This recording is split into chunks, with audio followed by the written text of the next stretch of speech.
Jogos online sempre foram uma parada que teve muita atenção. Tipo, sério, muita mesmo. Esse tipo de jogo era o tipo de jogo que você, quando era criança, muito provavelmente era viciado e jogava muito jogo online, pra ser o tipo de jogo que literalmente virou uma indústria bilionária, onde as pessoas montam times, tem grupos, orgs e tudo em volta disso. Os jogos online têm muitos olhos de interesse, desde pessoas que veem essa coisa de longe e querem participar ativamente dela, virando pro players ou virando pessoas desse cenário, até pessoas que querem lucrar em cima do cenário também. E se pá, essa segunda opção tem muito mais. Uma parada que eu sempre tive muito contato desde que eu era pequeno é esse mundo de jogos online. Eu jogo esse tipo de coisa há muito tempo. E uma coisa que eu descobri bem logo cedo quando eu comecei a explorar esse mundo e quando comecei a fazer parte dele é que tem muito dinheiro envolvido nisso. Tipo, muito mesmo. Se você olhar bem, todo jogo online que você conhece, que você joga ou que você faz parte, tem algum sistema de ganhar dinheiro paralelamente à própria existência do jogo. Seja você pegar a conta da pessoa pra passar de rank pra ela e cobrar pelo serviço, vender aquela própria moeda do jogo em formato de dinheiro real do mundo, também conhecido como RWT, Real World Trade. A lista é realmente infinita e varia muito pela atmosfera dos próprios jogos online. E há muito tempo atrás, na verdade eu acho que até hoje, um dos que eram mais famosos, o que mais fazia as pessoas lucrarem em cima desse tipo de jogo, era vender hack. Cheats, hacks, trapaça, qualquer tipo de programa que você possa usar dentro do seu jogo que te dá uma vantagem que nenhum outro jogador na sua partida tem, é também um mercado dentro desses jogos e na verdade isso tem de monte. Se videogames online é uma indústria bilionária, a indústria de vender hacks para esses jogos online também é. Jogos de FPS, por exemplo, são os que mais sofrem com cheats dentro dele, porque é muito difícil de você se desenvolver alguma coisa que tente bloquear esse tipo de coisa e que tente pegar alguém que tá usando esse programa. É bem mais difícil de se desenvolver um cheat para FPS do que é se desenvolver um cheat para MMORPG, por exemplo. Todo tipo de FPS que você provavelmente conhece já lidou em algum momento na vida deles com um problema de hackers dentro dos jogos deles. É como se fosse uma consequência natural deles existirem. Sempre tem,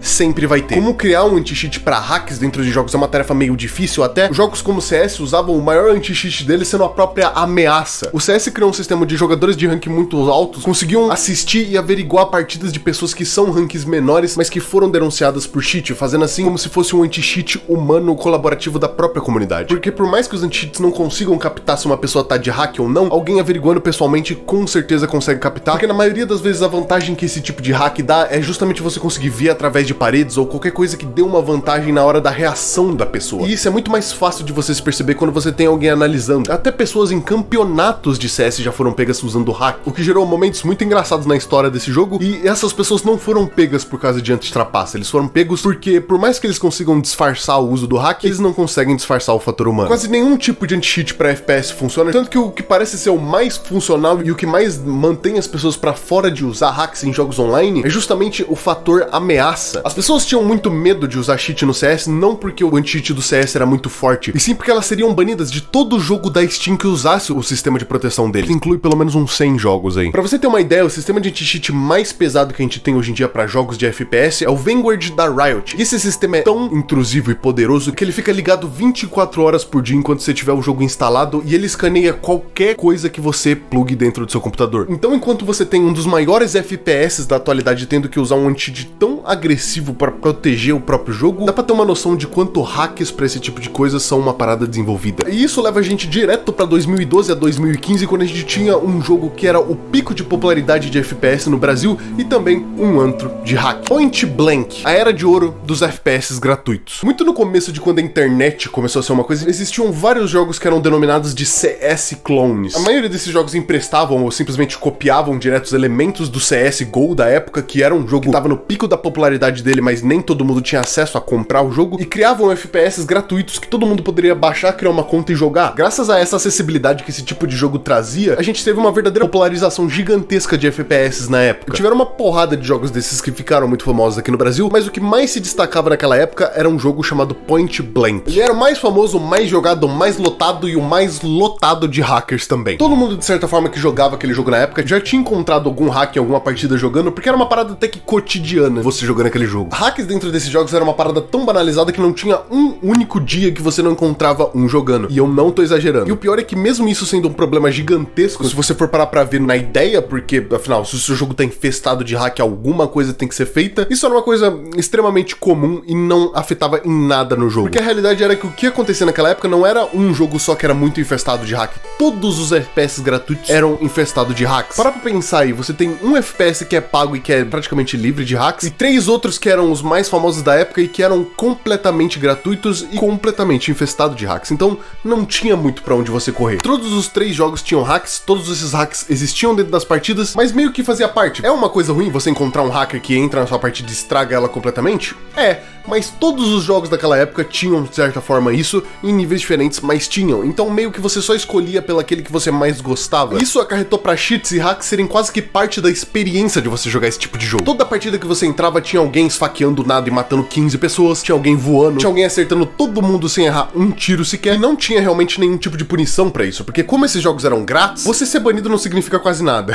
Não existia punição mais severa do que você perder a sua conta e ter que criar uma nova pra poder jogar de novo. O que é uma punição bem grande, porque esses jogos tinham muita monetização. Inclusive é até justo de você dizer que as pessoas que usavam hack nesse jogo só usavam porque é muito mais fácil você baixar um hack gratuito do que você pagar R$150 numa arma pra simplesmente a arma matar mais rápido, ou seja, uma injustiça levava a outra. Só que perder a conta pra essas pessoas que usavam hack nunca significava nada, porque elas já não gastavam dentro do jogo, ou se elas usavam hacks, elas não usavam hacks na conta principal delas que elas gastavam dentro do jogo. E se tinham pessoas que gastavam rios de dinheiro investindo no próprio jogo, tinha pessoas que investiam em hacks pro jogo. É importante se dizer que na história desse jogo em específico existiram vários cheats que eram prejudiciais para a existência do jogo, mas nenhum deles foi tão terrível quanto um chamado Point Bad. Point Bad era basicamente o pai dos cheats dentro desse jogo. Era o mais agressivo, o mais forte, o mais tudo que você pode imaginar. Esse cheat era um serviço que você conseguia dentro do jogo por cerca de entre 20 a 50 reais. Era um cheat que essencialmente era um problema gigantesco para dentro desse jogo, que, como você pode imaginar, foi feito por um brasileiro. O negócio é que, como esses jogos eram completamente infestados pelo público brasileiro, quem fazia os cheats também eram brasileiros. O Point Bad era só um que se destacava no meio desse monte que tinha na época. Pra você ter uma ideia, quando pegaram o cara que fizeram isso, e sim, pegaram e virou até matéria na Globo, era só um moleque no quarto dele, não tinha nada demais. Mas esse moleque sozinho tinha um sistema de operação que já tinha feito mais de 500 mil reais, de tão utilizado que aquela coisa era. Eu lembro que o caso desse cara foi um dos primeiros que eu vi que você criar hacks dentro de jogos poderia te causar alguma coisa ruim. Naquela época, quando a gente via esses jogos online, eles eram simplesmente diversõezinhas engraçadas. Ninguém nem sabia o quanto que as pessoas faturavam por trás com esse tipo de coisa, e a verdade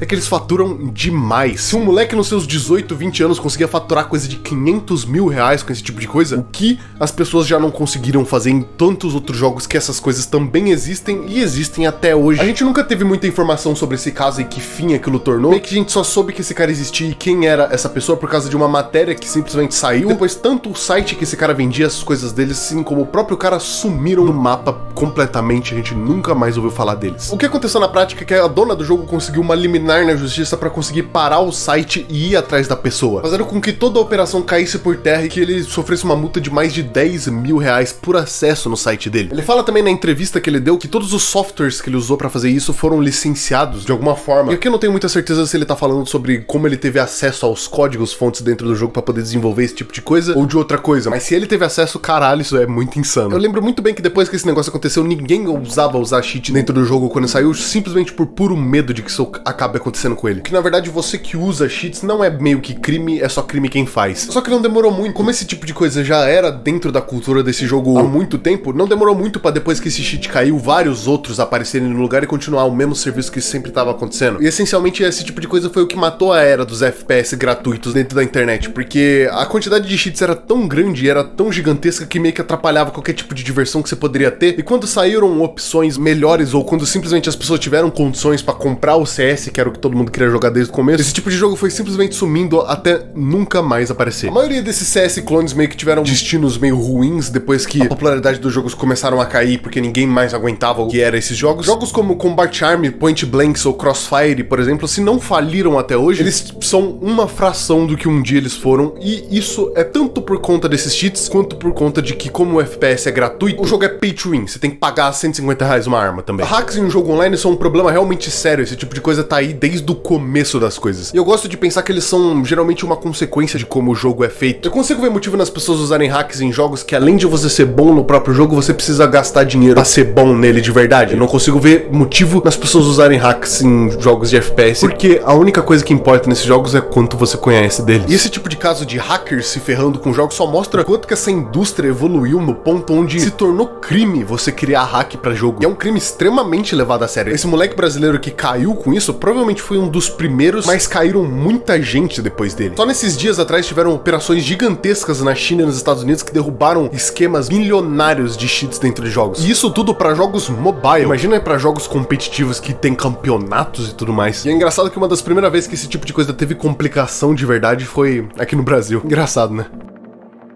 Eu vou ficando por aqui, eu espero que você tenha gostado desse vídeo. Se você gostou, não esquece de deixar seu like e se inscrever, que me ajuda bastante aqui no canal. Dá uma olhada nesse videozinho aqui, que eu acho que você vai gostar. E é isso, eu acho que eu te vejo outro dia, beleza?